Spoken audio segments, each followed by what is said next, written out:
আগামী 7 থেকে 10 দিনের মধ্যে বিপিএসসি টিআরই 4.0 নতুন নোটিফিকেশন আসতে চলেছে, অর্থাৎ খুব শিগগিরই কিন্তু আবেদন প্রক্রিয়া শুরু হতে চলেছে। তবে সেই যে নতুন নিয়োগ প্রক্রিয়া, সেখানে একটা বড় সড়ো পরিবর্তন এসছে, যেটা নিয়ে গতকাল তোমাদের সামনে একটি রিলস আমি এনেছিলাম।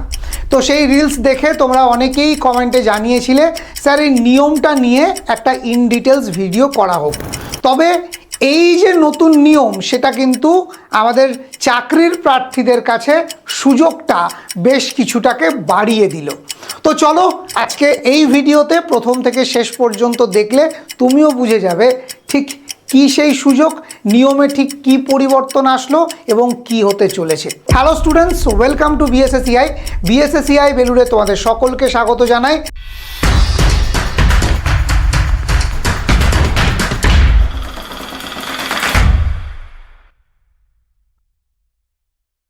পশ্চিমবঙ্গ হোক বা ভারতবর্ষ, শিক্ষক নিয়োগের যে কোনো পরীক্ষার আপডেট সবার আগে সঠিকভাবে পেতে অবশ্যই এই চ্যানেলটাকে সাবস্ক্রাইব করে রেখো। তো চলো শুরু করা যাক আজকের ভিডিও। বিপিএসসি টিআরই 4.0 নিয়মে একটা বড় পরিবর্তন হতে চলেছে, যার ফলে চাকরির সুযোগ আরও বৃদ্ধি পাবে।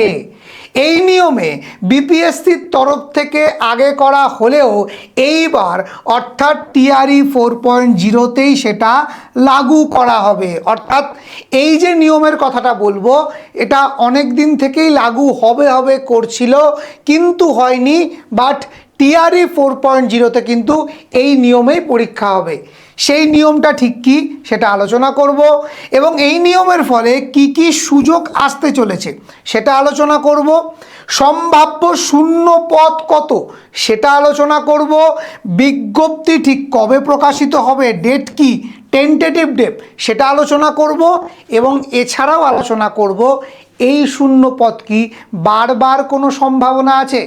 তো সব মিলিয়ে আজকের ভিডিওটা কিন্তু খুব ইনফরমেটিভ হতে চলেছে। তো চলো দেখে নিই কী সেই নিয়ম। নিয়মটি হলো এক প্রার্থী এক ফলাফল। কি বললাম? এক প্রার্থী এক ফলাফল। তোমরা দেখতে পাচ্ছ এই পেপার কাটিংটা, এখানেও কিন্তু সেটার কথাই বলা হয়েছে। তো বিষয়টা ঠিক কি বলছে, একজন প্রার্থী একাধিক পদে আবেদন করতে পারবে, তবে যখন রেজাল্ট প্রকাশিত হবে তখন সে একটা পদেই চাকরি পাবে বা একটা পদেই নাম পাবে। বিষয়টা একটু সহজভাবে বলার চেষ্টা করি।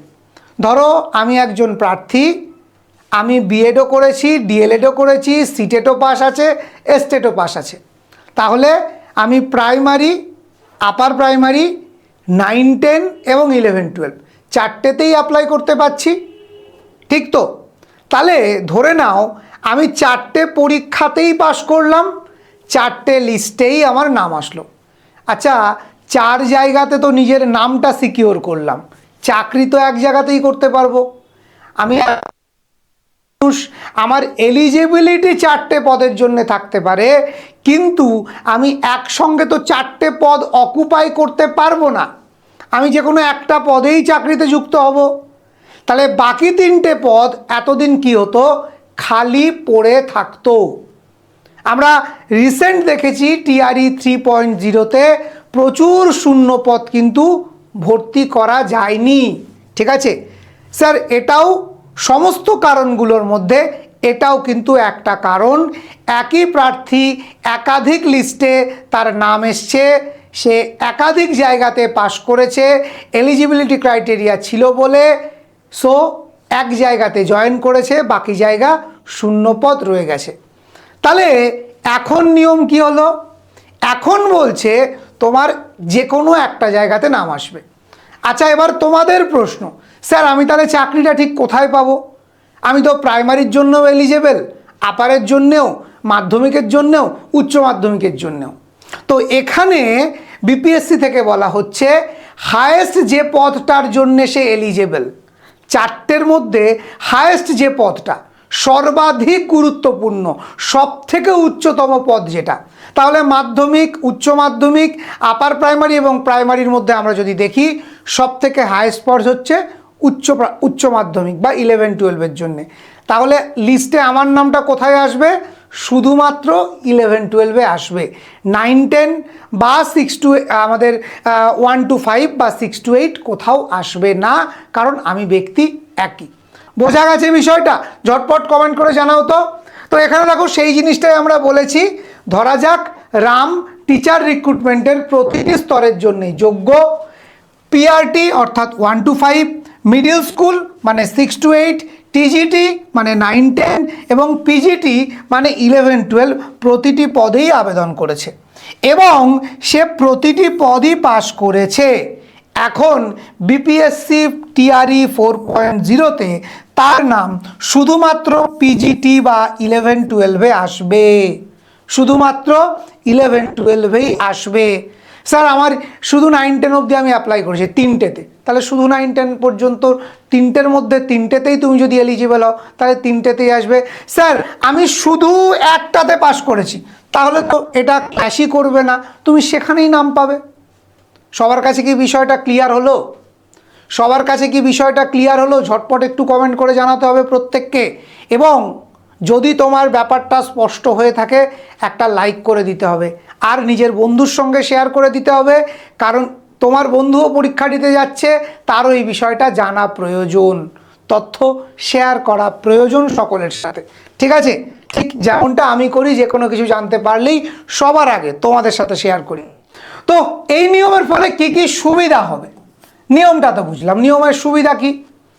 এক প্রার্থী এক ফলাফলের জন্য অনেক প্রার্থী সুযোগ পাবে। স্বাভাবিকভাবেই আগে যেগুলো শূন্য পদ পড়ে থাকতো, আগে ধরো একজনই 4টে সিট অকুপাই করে নিচ্ছে, ঠিক আছে, আলটিমেটলি লস হচ্ছে কার? স্কুলগুলোর, কারণ ফাঁকা থেকে যাচ্ছে। এখন সেখানে কি হবে? আরে বাবা সেখানে আরও 3জন চাকরি পাবে, তাহলে স্বাভাবিকভাবেই চাকরি প্রাপকের সংখ্যা বাড়বে। আগে এক প্রার্থীর নাম সমস্ত স্তরেই থাকতো, ঠিক আছে, এখন আর সেটা থাকবে না। ফলে এই যে পদগুলো ফাঁকা থেকে যেত সেগুলো আর থাকবে না। এবং এর কারণেই কিন্তু আমরা দেখেছি বিপিএসসি টিআরই 1.0, 2.0 বা 3.0-তে প্রচুর শূন্য পদ থেকে গেছে। ফলস্বরূপ কি হবে? শূন্য পদ আর বেশি থাকবে না এবং অনেক প্রার্থী একেবারে সুযোগ পাবে। তার মানে টিআরই 4.0-তে প্রচুর ছাত্রছাত্রী কিন্তু আবারও চাকরি পেতে চলেছে। আচ্ছা তোমার কি মনে হচ্ছে এই যে নিয়মটা, এটা কতটা যুক্তিযুক্ত?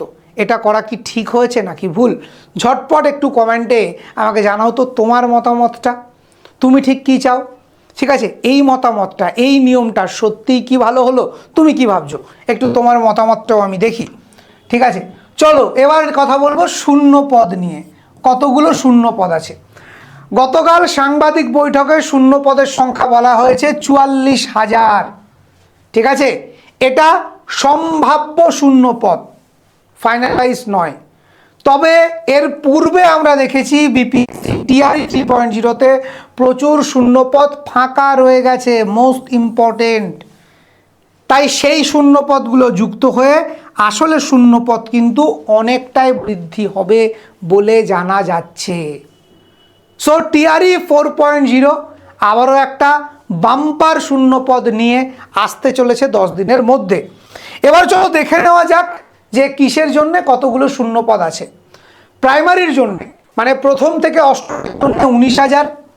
এখানে সিটেড পাস যারা করে আছো তারা অবশ্যই বসতে পারবে।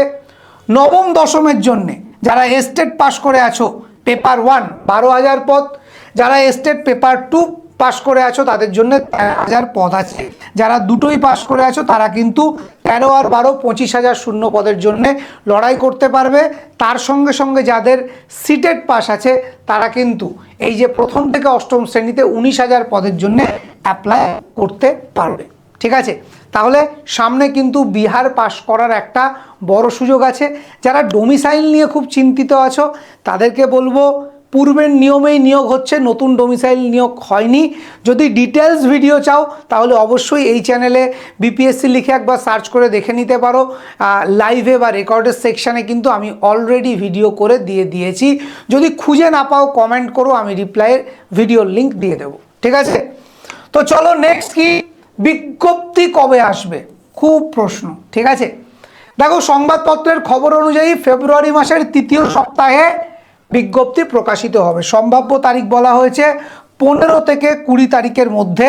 তবে এই যে পরীক্ষা, খুব ইম্পর্ট্যান্ট একটা কথা বলি, এই যে পরীক্ষা সেটা কিন্তু খুব তাড়াতাড়ি সম্পন্ন হবে। অনেক ডিলে অলরেডি হয়ে গেছে, নানান কারণে বিহারে ভোট ছিল। তো সব মিলিয়ে স্টেট 2025 যেরকম খুব দ্রুত সম্ভব হয়েছে, সেরকমই কিন্তু এখানেও দ্রুত নিয়োগ প্রক্রিয়া কমপ্লিট হবে। তাই নিজের প্রস্তুতিটাকে শুরু করতে হবে। যারা এই মুহূর্তে মনে করছো স্যার কিভাবে প্রস্তুতি শুরু করব, ব্যাচ ইত্যাদি প্রভৃতি, না, এই মুহূর্তে কোনো ব্যাচ ট্যাচ না। এই মুহূর্তে প্রথম কাজ হবে কি পড়তে হবে, কি ধরনের প্রশ্ন এসেছিল সেটাকে দেখা। ঠিক সেটার জন্যই তোমাকে ডাউনলোড করতে হবে বিএসএসসিআই ডিজিটাল লার্নিং অ্যাপ। যে অ্যাপের মধ্যে ফ্রি কোর্স আমরা দিয়ে রেখেছি, সেই ফ্রি কোর্সের মধ্যে তোমরা কিন্তু বেশ অনেক জিনিসপত্রই পেয়ে যাবে, যেগুলো তোমাদের আগামীর প্রস্তুতিতে সাহায্য করবে। তাই যারা যারা বিপিএসসি টিআরই 4.0কে টার্গেট করছো, তারা ঝটপট অ্যাপটাকে ডাউনলোড করো এবং ফ্রি ক্লাসের মধ্যে গিয়ে বিপিএসসির কোর্সটাকে ফ্রিতে এনরোল করে নাও। ওখানে কিন্তু আমরা অনেক কিছু তোমাদের জন্য দিতে চলেছি আগামী দিনে, কয়েকদিনের মধ্যেই। ইতিমধ্যে বেশ কিছু জিনিস দেওয়া আছে, আরও অনেক কিছু আসছে তোমাদের জন্যে। এবং পিওয়াইকিউ সেকশানে কিন্তু তোমরা প্রিভিয়াস ইয়ার কোশ্চেনও পেয়ে যাবে। তাই যারা যারা স্টেট পাস করে বসে আছো তাদেরকে বলবো ঝটপট নিজের প্রস্তুতি শুরু করো। পশ্চিমবঙ্গের অবস্থা তো দেখছোই, এখন ভারতবর্ষকে লক্ষ্য করো। আজকে এই পর্যন্ত, যাওয়ার আগে একটাই কথা, লড়তে থাকো, পড়তে থাকো, নিজের জীবন গড়তে থাকো। ধন্যবাদ।